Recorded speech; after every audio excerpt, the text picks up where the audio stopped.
Қайырлы күн достар, бүгін мен сіздерге ашылған ИП-ның уведомлениясын және талонын қалай алу керектігін көрсетемін. Ол үшін Google-ға Elesense деп сайттың атын жазасыздар. Егер ол ИП бұрын Каспийден ашылған болса, осы сайтқа тіркелесіздер. Ал бұрын осы Elesense деген сайттан ашылған болса, тіркелудің қажеті жоқ. Тіркелу оңай. Кәдімгі өзіңіздің mail.ru поштаңызды жазып, және пароліңізді өзіңіз ойдан жазып тіркеле бересіз.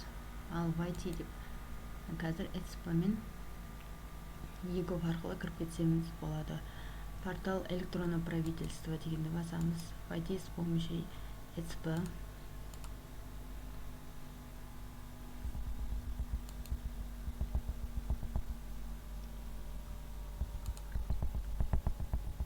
ИП-сі тіркелген адамның ECSP-сін тауып аласыз да аудис бастырмасы арқылы кіре бересіз.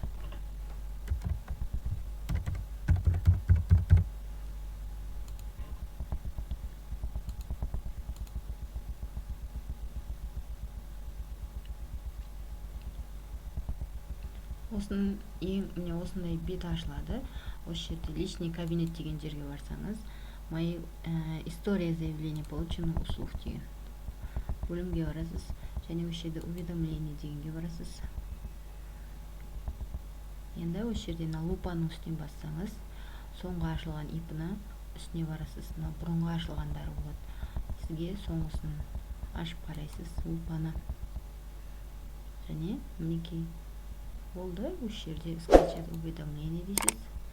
Қазақша, орысша керектілер сақтап аласыз, сонда сақталады. Және талон скачать на русском.